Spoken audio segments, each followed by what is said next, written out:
Welcome back to the deep dive. Usually we are, up to our necks in abstract theories or trying to decode historical patterns, but today feels different. Today I want to talk about something purely practical. I want to talk about that universal pain of scrolling through a travel site, finding the perfect hotel, seeing the price, and then immediately calculating how many months of rent that actually is. It is the great equalizer, isn't it? That friction between the vacation you deserve and the vacation your bank account says you can have. Right. And usually the solution is travel hacking. The drill opening 5 different credit cards, tracking points, memorizing blackout dates, just praying you can transfer miles to a partner airline on a Tuesday during a full moon. It's a second job. It really is. It's a whole job. Right. But the stack of documents we're looking at today claims to offer a shortcut. We're looking at a service called Trustee Travel. And this is part of the broader Trustee Plus ecosystem. Correct. Yeah. And the claim here is bold. I mean, they aren't offering 5% cash back. They are talking about bridging the gap between high-end luxury travel and cryptocurrency in a way that purportedly saves users massive amounts of money. Massive is the operative word here. We aren't looking at marginal gains. We're looking at a fundamental price disparity. But I have to be honest with you, and I think you, the listener, are probably thinking this too.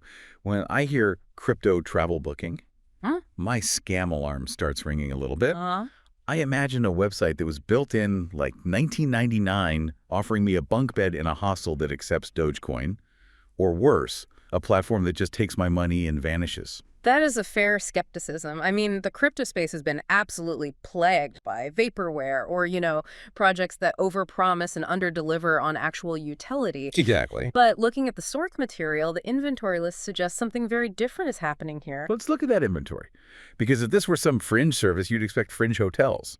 But the partners listed in the documents they're heavy hitters. They are the heaviest hitters. We're seeing direct integration with Marriott, Hyatt, Ritz-Carlton, Conrad, Bulgari.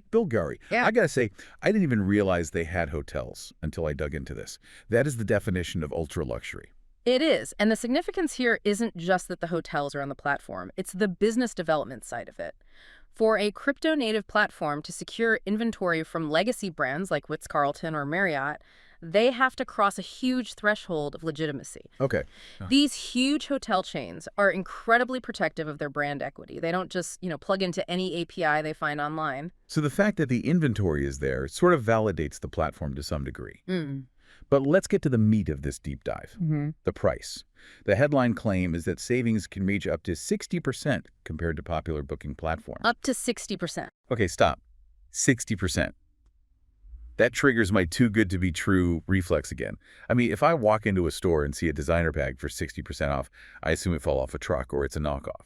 How can they possibly offer the same room at the same hotel for 60% less than, say, Booking.com or Expedia? The math doesn't seem to map. It's a valid question. And to understand this, we have to look at the plumbing of the travel industry.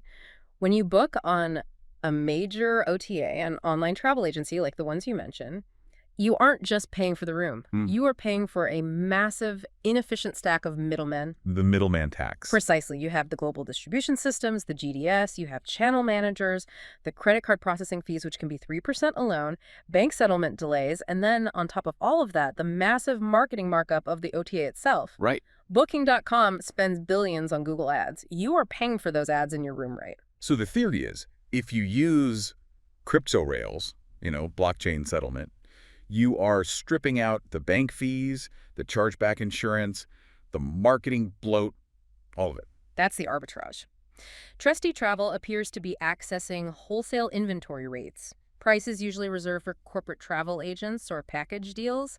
And because they settle in crypto, they don't have the same overhead or cash flow drag as a traditional agency. They pass that efficiency on to the user. Okay, that makes sense in theory, but let's test it against reality.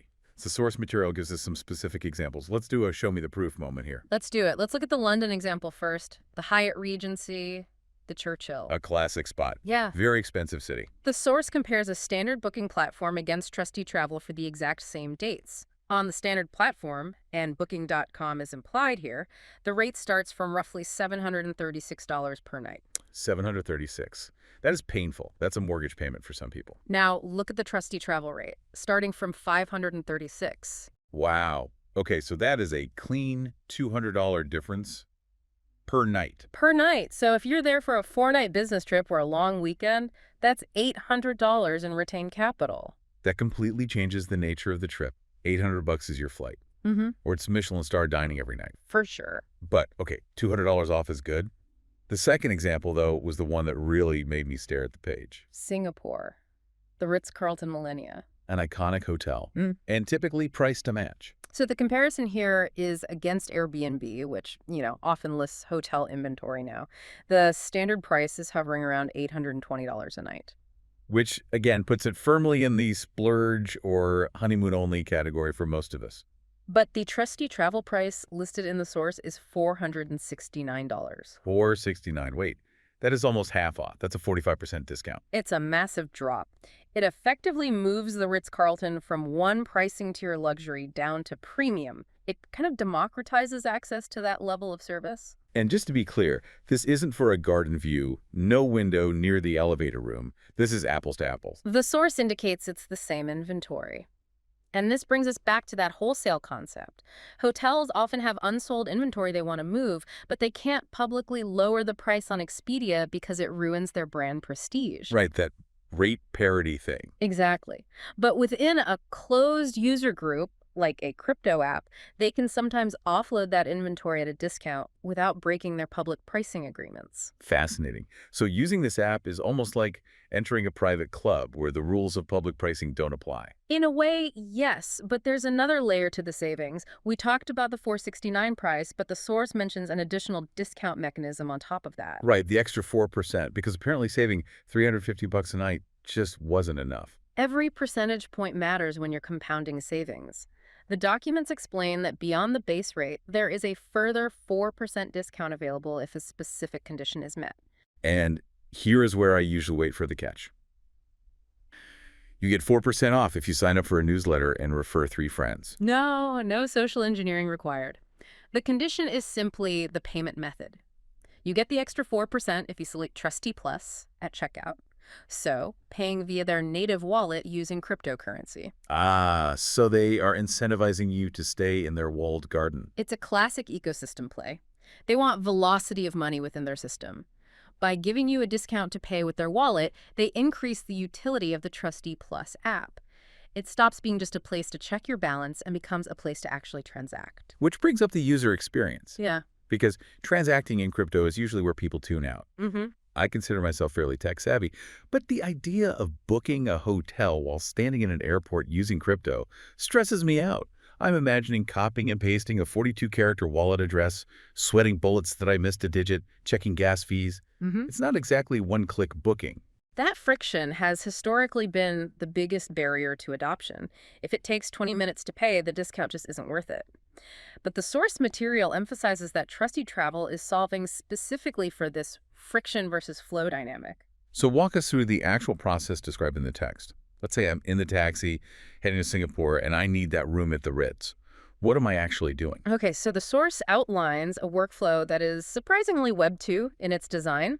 Step 1, you open the website via the link. Step 2, select your location, dates, room type. All normal. So far I'm on Expedia. Step 3, enter contact details. Again, standard. But step 4 is the pivot point. You choose Trustee Travel, USDC, as the payment method. USDC. So we're dealing with stablecoins here. That is a crucial detail. You aren't necessarily paying in Bitcoin, which might fluctuate 5% while you're trying to book. Right. You're paying in a digital dollar equivalent. This removes the volatility risk for both you and for the merchant. That makes a huge difference. I don't want to pay for a hotel with Bitcoin that might be worth double next year.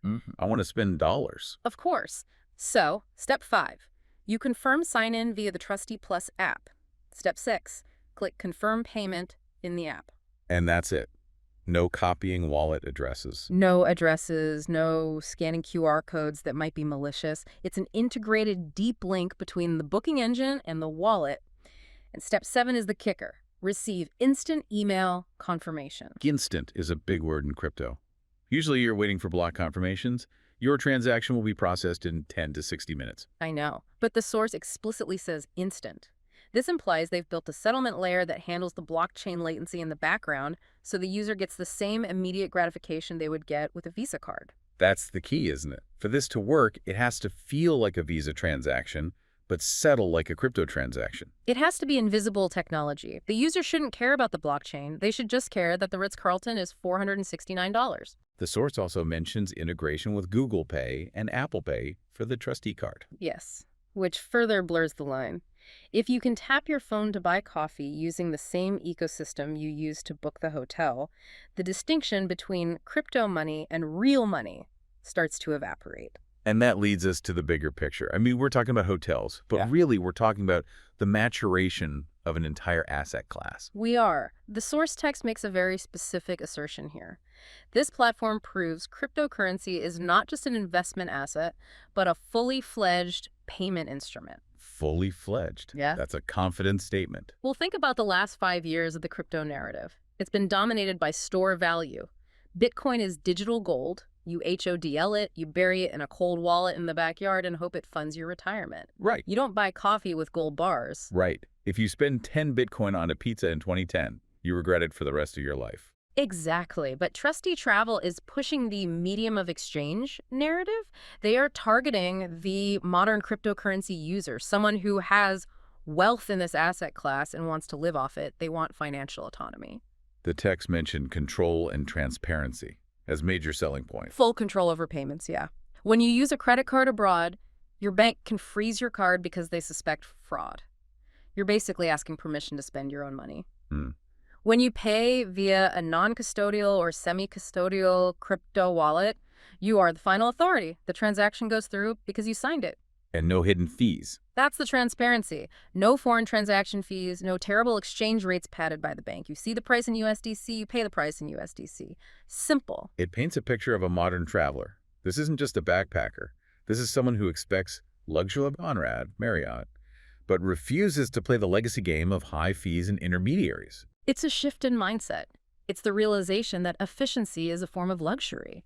Why pay the inefficiency tax to Booking.com if you don't have to? It's just rational economic behavior.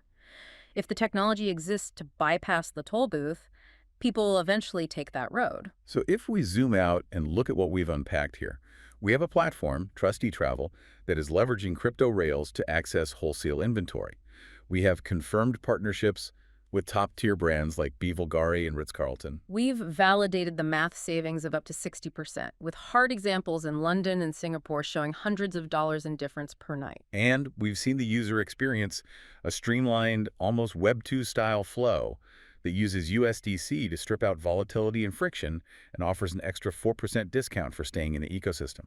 It is a very compelling package. It moves crypto from speculative gambling to utility that saves you money today. Which leaves me with a final, perhaps slightly provocative thought for you to take with you. We've seen how this disrupts the hotel industry. Hotels are a high-margin, middleman-heavy business. A perfect target for disruption. So if Trustee Travel can undercut the giants by 40 to 60% just by changing the payment and settlement rails, what is next? That is the multi-billion-dollar question, isn't it? I mean, think about it. What other industries are just bloated with middlemen and settlement fees? Real estate is the obvious one. Title insurance, escrow fees, broker commissions, that's all friction. But what about ticketing? Ticketmaster fees. Oh, don't get me started on ticketing fees. If you could settle a concert ticket purchase on a blockchain and cut out the 30% service fee, that's the same model as Trustee Travel, or car rentals, or even insurance premium. It feels like we're standing at the edge of a dam breaking. For years, people asked, what is crypto actually good for besides trading? And the answer might just be making everything 40% cheaper. And if that is the answer, then adoption isn't going to happen because of ideology. It's going to happen because people like saving money. Is this the moment crypto actually replaces the credit card in your travel wallet? Not because you're a crypto bro, but simply because you're a smart traveler. It's a question worth asking before you book your next trip. Check the rates. The future might be cheaper than you think. Thanks for diving in with us today. Safe travels.